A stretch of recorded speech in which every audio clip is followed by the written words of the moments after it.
didn't study agriculture. I studied in Ukraine as a professor of linguistics. My world was research, knowledge, and truth. But very early, I learned something difficult. I wrote 2 dissertations, and I never defended either. One was taken from me, sold without my knowledge in a corrupt system. The other stayed in a drawer because I was asked to pay to defend it. That's when I realized knowledge does not guarantee impact, so I left. I came to the United States and studied over in business psychology.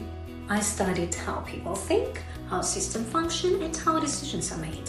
I completed my doctorate and became a researcher. But the question stayed with me. Why do we generate so much knowledge and still struggle to apply it where it matters? Then I joined Agrinet Zero. At first, I focused on research and grant writing, but quickly I went deeper. I stepped into the lab, learning soil, biochar, regenerative inputs, testing, observing, understanding how this works in practice.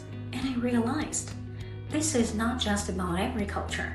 This is about what we eat, what we feed our children, and what shapes our bodies and even our minds. Farmers make decisions every day that affect all of us, yet they often do it without clear, usable guidance.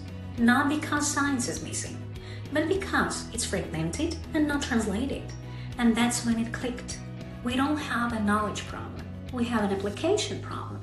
So my role became clear: to take what we know and make it usable, to connect research to real decisions, and to turn knowledge into something that actually works in the field. Because if we get this right, farmers don't have to guess.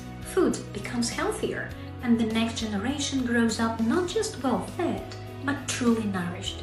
And for me, that's where research becomes meaningful. And programs like Gibetta became an important part of that journey, not because they gave us the idea, but because they helped us sharpen it. They challenged us to translate complexity into clarity and to move from research language to market language and to focus relentlessly on where the real value is created.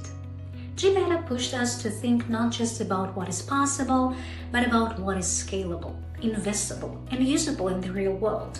In many ways, it reinforced the very belief that drives me. Knowledge only matters when it works. And that's exactly what we are building at Agrinet Zero.